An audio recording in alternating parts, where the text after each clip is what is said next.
제가 연매출 1억부터 100억, 200억, 300억 이런 대표님들을 보면서 아 진짜 이런 사람들이 성공하는구나 라는 걸 느끼면서 딱 5가지로 이 특징을 분석을 했습니다. 그래서 여러분들도 만약에 온라인 브랜드로 뭔가 성공하고 싶은데 라는 막연한 생각이 있으시다면 이 5가지를 보고 본인이 될 상인지 아닌지 점검을 한번 해보시길 바라겠습니다.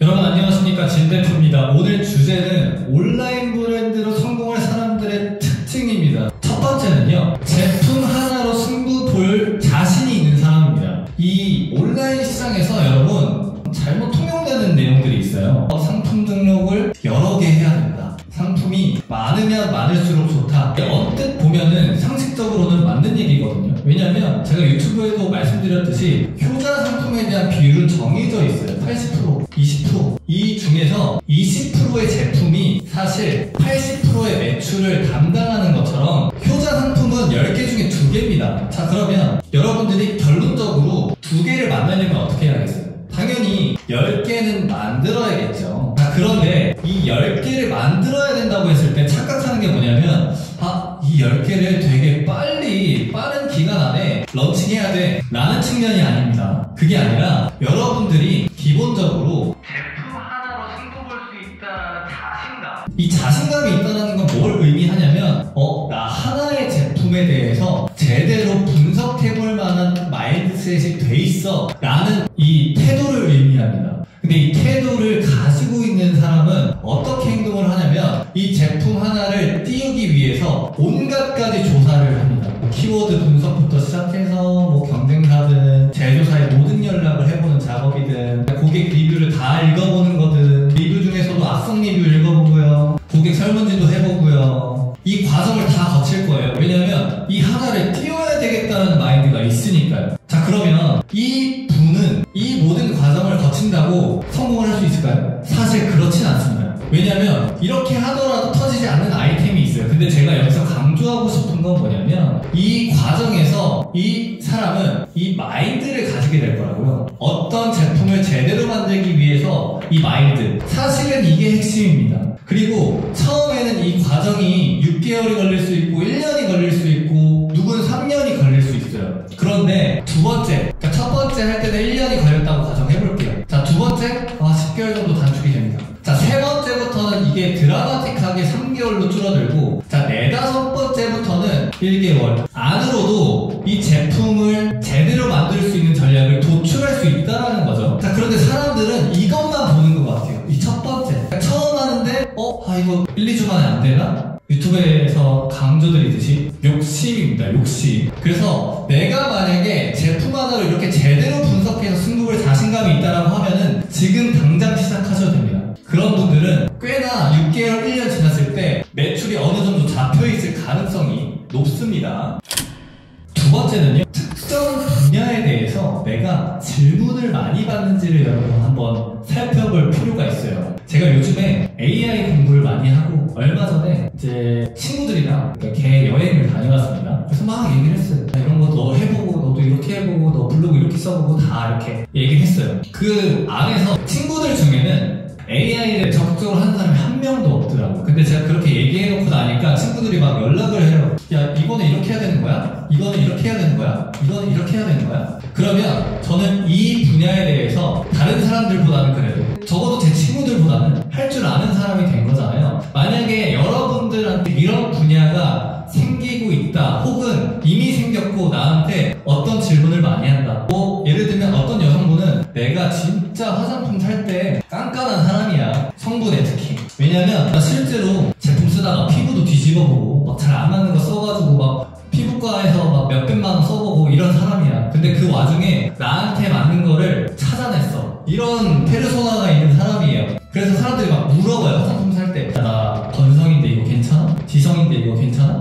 나 건성 지성 둘 다 있는데 복합성인데 괜찮아? 만약에 나한테 물음이 오고 있다 라고 하면은 이분도 특정 분야에 대해서 지금 질문을 계속 받고 있는다는 건 나의 잠재 고객들이 주변에 있다라는 얘기거든요. 그러면 내가 이 카테고리로 진입했을 때 충분히 사람들이 반응할 만하다라는 잠정 결론을 내릴 수가 있습니다. 그러면 이분은 이제부터 뭘 해야 되냐면요, 적극적으로 SNS를 해야 됩니다. 적극적으로. 여러분, SNS를 하라는 얘기는 단순히 그냥 콘텐츠 올려가지고 팔로워를 모으라는 얘기가 아니에요. 이 SNS 하라는 거는 여러분들의 팬을 만드는 겁니다. 그러니까 한강 물을 퍼서 주더라도 여러분들 제품을 사줄 사람을 만들어 두라는 거죠. 어떻게? 여러분들이 정보를 팔아야지. 그러니까 평소에 이런 질문을 받는 것들을 잘 기억을 해두고 이걸 콘텐츠 하나하나로 만들어가지고 여러분들만의 커뮤니티를 만드시는 겁니다. 그래서 이런 분들이 가장 좋은 거는 초반에 제품을 만들고 런칭할 때 와디즈 많이 쓰잖아요. 와디즈에서 이 팬들이 도와주고 트래픽을 몰아주기 때문에 거기서 펀딩 전환율이 엄청 많이 늘어나요. 그런 식으로 여러분들의 팬을 만드시는 과정을 밟으시면 더 성공할 확률이 높아지겠죠.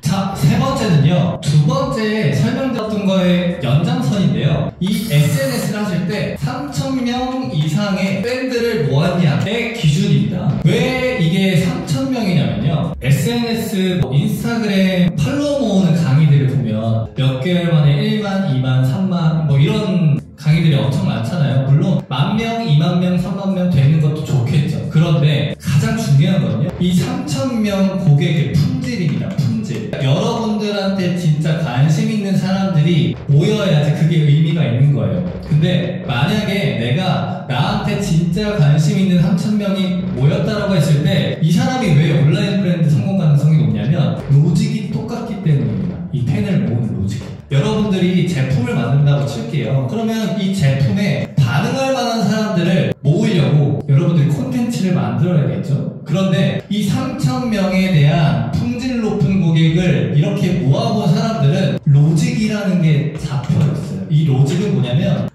내가 가진 콘텐츠 중에 A라는 콘텐츠는 사람들한테 도달은 잘 됐어. 도달은 잘 됐는데 막상 나한테 질문은 안 들어오네. B라는 콘텐츠는 도달은 별로 안 됐는데 이거 왠지 이거 하고 나서 나한테 DM으로 연락이 많이 오고 뭘 많이 물어봐. 자, 그러면 도달이 많이 된 콘텐츠보다 도달은 안 됐지만 나한테 진지하게 물어본 이 품질 높은 콘텐츠가 뭐냐라는 거에 대해서 이 사람은 로직이 잡혀있을 겁니다. 자, 그러면 나중에 여러분들이 제품을 만들어서 SNS 콘텐츠를 막 만드실 거잖아요. 릴스도 하고 뭐 틱톡도 하고 여러 가지를 한단 말이죠. 그러면 그 와중에 우리 찐팬, 제품을 팔 때는 찐팬은 우리 고객이 되겠죠. 우리 고객이 이 콘텐츠를 보고 실제로 사나 라는 로직을 성공적으로 뚫어낼 가능성이 높습니다. 왜냐면 이분은 이 과정을 통해서 이미 3,000명을 만드신 분이니까요. 그래서 두 가지 말씀을 드리고 싶은데요. 내가 만약에 3,000명을 아직 못 가지고 있다면 이거를 한번 뚫어볼 만한 3,000명을 먼저 만들어라 라는 과제를 드리고 싶고, 두 번째는 내가 3,000명이 넘는다 그러면 여러분은 적어도 이 로직을 알고 계시기 때문에 이 제품 만들 때도 그냥 생짜로 또 다른 게임이야 라고 생각하는 게 아니라 같은 게임이라고 인식하신 다음에 내가 팬을 모을 때는 DM을 많이 받았을 때는 그런 소재는 뭐였지?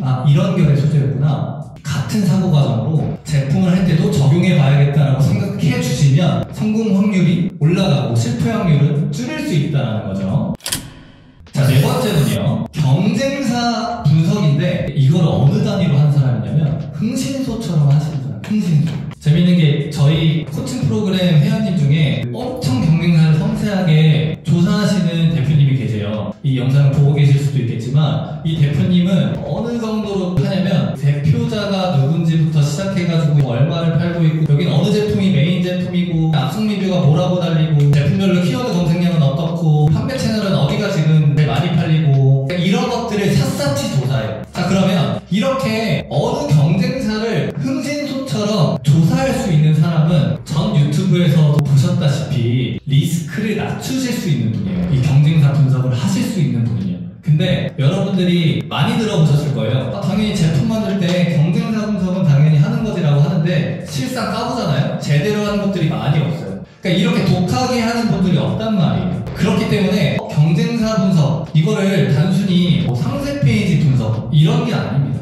여러분, 상세 페이지 분석은 누구나 하는 거잖아요. 그러면 결국에 이 경쟁사 분석에서 중요한 거는 상세 페이지뿐만이 아니에요. 쉽게 얘기해서 경쟁사에서 어떤 제품을 만들 때 거쳐갔던 모든 의사결정들이 있을 거 아니에요. 우리 제형은 뭘로 해야 되냐? 가격은 뭘로 해야 되냐? 패키지는 뭘로 해야 되냐? 상세 페이지는 어떤 플로우로 짜야 되냐? 그리고 이 광고는 어떻게 해야 되지? 이 모든 과정들을 여러분들이 분석하고 뜯어내면 저기가 왜 저렇게 잘 됐구나, 그리고 내가 준비하는 게 안 될 수도 있겠구나, 혹은 저기랑 한번 다이다이 붙어볼 수 있겠는데? 라는 이제 확신이 든다는 거죠. 그래서 이 경쟁사 분석에 내가 자신이 있고 내가 흥신소처럼 누군가를 제대로 뜯어서 분석해볼 만한 어떤 역량이 있다라고 하시는 분들은 굉장히 실패 확률을 줄이실 수 있다는 걸 말씀드리고 싶습니다.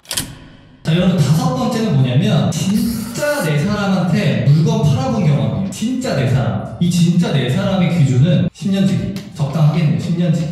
뭐 기준이니까요.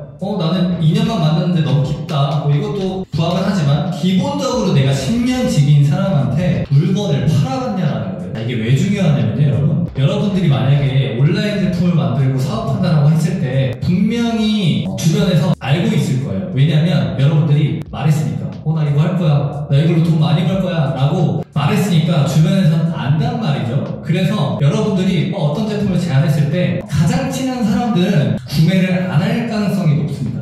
왜 그러냐면 저것도 지 물건 팔려고 이런 생각을 하고 있거든요. 저거 뭐 돈 벌려고 하는 거 아니야? 저거 제대로 된 거 맞아? 대충 만든 거 아니야? 이런 의문들을 품어요. 기본적으로 친하면 친할수록. 근데 그 친한 사람들한테 진정성 있게 팔렸다는 거는 여러분들이 논리가 잡힌 겁니다. 이 논리, 5번째에서 가장 강조드리고 싶은 키워드. 이 논리는 뭐냐면 제품을 파는 논리입니다. 우리가 오프라인 매장에 딱 들어갔어요. 옷을 사러 갔는데 이 점원이 여러 가지 얘기를 할 거 아니에요. 이 점원이 판매 논리가 있겠죠? 판매 논리. 자, A 케이스, B 케이스 나눠볼게요. A 케이스 딱 들어왔을 때 어서오세요, 뭐 보러 오셨나요? 이거 많이 듣잖아요. 뭐 보러 왔니에요? 그냥 들어왔는데. 2번째는요, 어서오세요 다음에 뭐 보러 왔냐가 아니에요. 고객님, 오늘 자켓이 너무 예쁘시네요. 저희 이번에 이거에 어울리는 옷 들어왔는데 한번 구경이나 해보실래요? 그러면 누가 더 끌려갈 가능성이 높냐고. 뭐 보러 왔냐? 이거 생각하게 만드는 거잖아요. 뭐 보러 왔니에요? 나 그냥 들어왔는데? 그냥 둘러볼게요. 뭐 이렇게 하다가 저 그냥 구경 온 건데요? 하면은 괜히 머쓱해지거나. 근데 오늘 되게 자켓 괜찮으신데 저희 이거에 진짜 어울리는 거 있는데 한번 보실래요? 그럼 그냥 일단 쓱 보게 돼 있어요. 네, 한번 보여주세요. 이런 것처럼 제가 예시로 들었지만 이 비판매어는 자기만의 판매 논리가 있는 거예요. 이 사람의 판매 논리는 고민할 시간 만들어주지 말고 일단 큐레이션 해주자 라는 거죠. 자, 2번째 하나만 더 얘기해 드릴게요. 이 판매 논리라는 거는 이런 겁니다. 남자 화장품을 판다라고 가정을 해볼게요. 미백입니다. 미백 화장품을 팔 때요, 이 판매 논리가 이렇게 주변 사람들한테 얘기해보신 분들은, 그리고 진짜 팔아보신 분들은 논리가 달라요. 미백 제품을 판다고 했을 때, 자, 일본 사람은 밝아집니다. 인상이 밝아집니다. 인상이 밝아져요. 기초 화장 이런 거 안 해도 됩니다. 자, 근데 이번은 딱 한마디 문장만 꽂습니다. 자, 이거 쓰면 티 안 나게 잘생겨지는데요. 이 사람은 미백이라는 게 아니라 티 안 나게 잘생겨진다, 인상이 환해지면, 그냥 결론부터 얘기를 꺼낸 거예요. 근데 이거는 뭐 인상이 좋아지고 뭐 기초 화장 안 해도 되고 뭐 밝아집니다. 이것보다는 남자들은 그냥 티 안 나게 잘생겨진다는 그냥 가는구나 라는 거에 대한 이해도가 있으신 분들이에요. 이 주변 지인한테 설명해가지고 팔아보신 분들. 그렇기 때문에 이런 분들은 어떤 제품을 짤 때 고객들한테 이렇게 세일즈 하려고 하는데, 이렇게 세일즈 하려면은 우리가 제품단에서 이렇게 고민해야 되지 않을까? 라는 사고 회로가 가능하신 분들이기 때문에 이 5가지, 이 논리력이 있으신 분들은 꽤 브랜드를 했을 때 타율 높을 가능성이 높습니다. 자, 그래서 오늘은 5가지를 얘기해드렸고, 내가 만약에 주변에서 온라인 브랜드를 하는데 내가 해도 될까? 아니면 고민인데 나 직장 다니면서 이게 과연 가능할까? 라고 고민하시는 분들이 되게 많으실 거예요. 그럴 때 과연 내가 이 5가지 역량 중에 몇 개가 있는가, 혹은 아예 싹 다 없다면 이거를 다 채울 만한 의지나 시간이 있는가 라는 것들을 점검해 보시면서 진짜 온라인 브랜드를 제대로 할 수 있는지 없는지를 점검해 보시면 좋을 것 같습니다. 오늘